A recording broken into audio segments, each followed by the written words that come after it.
اللہ الرحمن الرحیم۔ السلام علیکم دوستو، کیسے آپ سب لوگ؟ امید ہے خیریت سے ہوں گے۔ سعودی نیوز کے ساتھ حاضر ہوں۔ بہت بڑا اعلان کر دیا گیا سعودی حکومت کی جانب سے، اور سعودی ہیلتھ منسٹری کی جانب سے بھی کافی بڑا رد عمل آ چکا ہے ڈائریکٹ فلائٹ کھولنے کے حوالے سے۔ تو کافی بڑا اعلان کر دیا گیا ہے، شاہی فرمان آ چکا ہے۔ جن بھائیوں کو انتظار تھا، جو میرے بھائی پاکستان میں بیٹھے ہوئے کافی ٹائم سے فلائٹس کھلنے کا انتظار کر رہے کہ کب فلائٹس کھلیں گی اور وہ سعودی عرب جا سکیں گے، تو ان کے لیے بہت بڑا اعلان کر دیا گیا سعودی حکومت کی جانب سے۔ تو مکمل تفصیلات اور ڈیٹیل آپ کو اسی ویڈیو میں مل جائے گی۔ تو میرے نئے آنے والے مہمانوں سے ایک چھوٹی سی گزارش ہے کہ اس ویڈیو کو لائک کرنے کے ساتھ ساتھ چینل کو سبسکرائب کر دے اور ساتھ میں بیل آئیکن کی گھنٹی کو بھی دبائے، تاکہ ہماری آنے والی لیٹسٹ ویڈیو کا نوٹیفیکیشن آپ کی اسکرین تک پہنچ سکے۔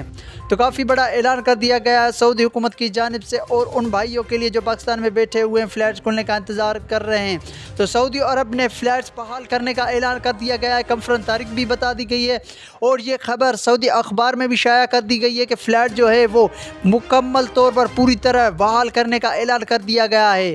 سعودی ہیلتھ منسٹری کی جانب سے بھی کافی بڑا رد عمل آ چکا ہے فلائٹس کھولنے کے حوالے سے، کہ فلائٹ جو ہے وہ بحال کر دی جائے گی مکمل طور پر۔ اور پاکستان کی جانب سے بلال اکبر کا بھی ٹویٹ آیا فلائٹس کے حوالے سے، کہ سعودی عرب نے اس بات کی کنفرم تاریخ بتا دی ہے کہ فلائٹ جو ہے وہ بحال کر دی جائے گی۔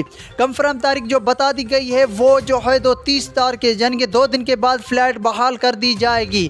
2 دنوں کے بعد مکمل طور پر سعودی عرب نے فلائٹ کا آغاز کر دیا گیا ہے۔ تو مجھے اجازت دیجیے، میں ملوں گا آپ کو ایک نئی ویڈیو میں، تب تک کے لیے خدا حافظ۔